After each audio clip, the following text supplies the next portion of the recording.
এখন চলছে শ্রাবণী মেলা, তাই দলে দলে ভক্তরা চলেছে তারকেশ্বর ভোলে বাবার মাথায় জল ঢালার উদ্দেশ্যে। এই শ্রাবণ মাসে প্রতিটি সোমবার সোমবার ভক্তের দল ছুটে চলে তারকেশ্বরে অগাধ বিশ্বাস আর বাবার প্রতি শ্রদ্ধা নিয়ে। শেওড়াফুলি থেকে গঙ্গার জল ঘটে নিয়ে তারা সেই জল ভর্তি ঘট নিয়ে অনেক কষ্ট করে অনেক দূর থেকে তারা প্রবল বিশ্বাস নিয়ে ছুটে যায় বাবার কাছে। শেওড়াফুলি থেকে তারকেশ্বর যেতে যেহেতু সিঙ্গুরের উপর দিয়েই চলে বহু ভক্ত, তাই সিঙ্গুর কেন, শেওড়াফুলি থেকে শুরু করে তারকেশ্বর পর্যন্ত রাস্তার দুধারে এরকম অনেক দোকান থাকে যেখানে ভক্তদের সেবার ব্যবস্থা থাকে, বিনা পয়সা হোক বা পয়সা দিয়ে। এমনই একটি দোকান আছে আমার মামা শ্বশুরের একেবারে রাস্তার উপর, যার জন্য ভক্তরা এখানে আসে, বিশ্রাম করে, আর খাওয়া দাওয়ার কিছু ব্যবস্থা আছে। তারা তাদের পছন্দ মতো আসে, এখানে খাওয়া দাওয়া করে, রেস্ট নেয়, তারপর আবারও ছুটে চলে বাবার উদ্দেশ্যে। এইভাবে হাজারো হাজারো ভক্তরা চলেছে এই মাসে।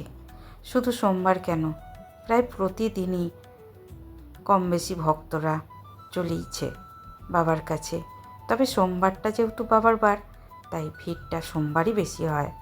আর এখানে আছে শসা, পেয়ারা, কিছু স্ন্যাক্স জাতীয় হালকা খাবার, যেটা এখানে এসে ভক্তরা বসে যে যার মতো একটু খায়, একটু এনার্জি নেয়, আবার তারা রেস্ট করে আবারও নিজেদের গন্তব্যে যায়। তবে সবই নিরামিষ খাবার দাবার, যেমন ছোলার চাট আছে বা কড়াইয়ের চাট আছে, তারপর পাউরুটি আছে, শসা আছে, পেয়ারা মাখা আছে, ঘুগনি মুড়ি আছে, যে যেমন খেতে চায় আর কি সেই বুঝে তারা খায়।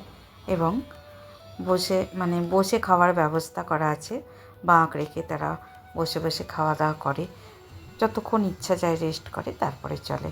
আর আমি এখানে আমার মামা শ্বশুরকে জিজ্ঞাসা করছিলাম যে তার দোকানে ভক্তদের জন্য কি কি রাখা আছে, কি কি পাওয়া যায় না যায়। হ্যাঁ, ঠান্ডা জলেরও ব্যবস্থা আছে। তো মামা শ্বশুর তো বললেন যে মোটামুটি তার ভোলে বাবার কৃপায় টুকটুক করে চলছে।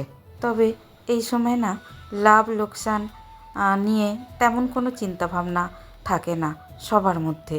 কেউ কেউ এই যে ভক্তরা আসছে বসছে, এটাকেই তারা আনন্দের সাথে গ্রহণ করে বা আনন্দ নেয়, এটাতেই তারা তাদের ভালো লাগাটাকে খুঁজে নেয়।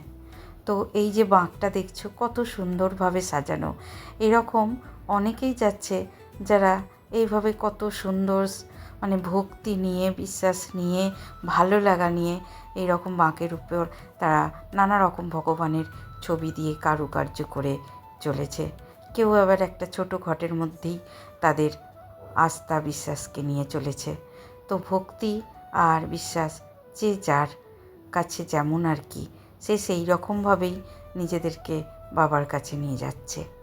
আর এইগুলো দেখতে যে কী যে ভালো লাগে কি বলবো। তাই তো রান্নাবান্না কাজকর্ম কমপ্লিট করে আমি একটু বেরিয়েছিলাম, মামা শ্বশুরের দোকানটাকেই বেছে নিলাম, কারণ ওখানে গেলে ভক্তদের সান্নিধ্য পাওয়া যায়, তারা এসে বসে, 5 রকম গল্প করে তাদের আস্থা নিয়ে, বিশ্বাস নিয়ে, তার উপর তারা এসে খাওয়া দাওয়া করে, সেটাও দেখতে ইচ্ছা করে।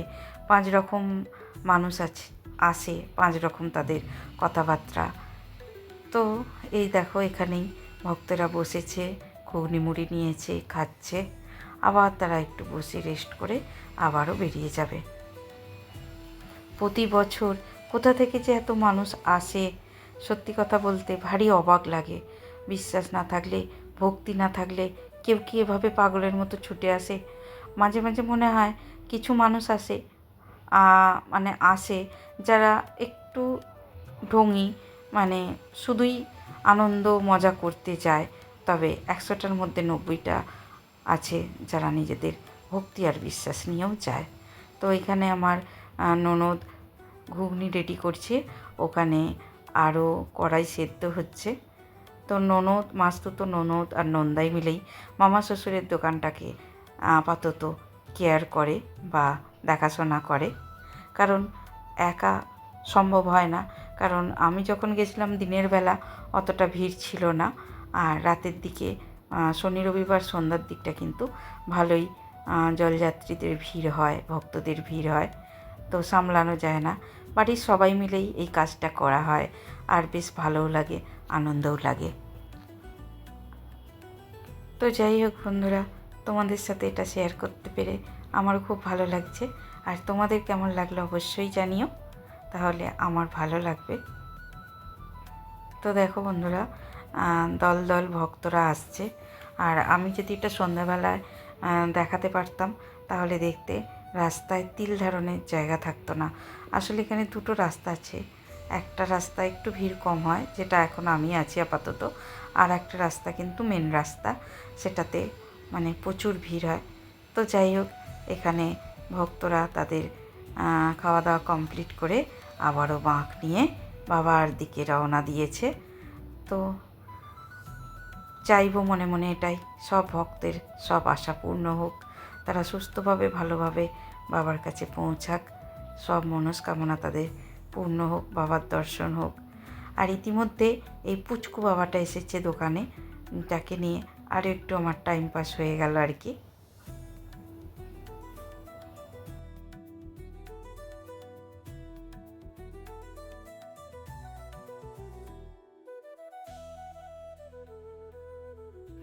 তো বন্ধুরা, যতটা পারলাম তোমাদের সাথে শেয়ার করলাম এই সুন্দর মুহূর্তটা।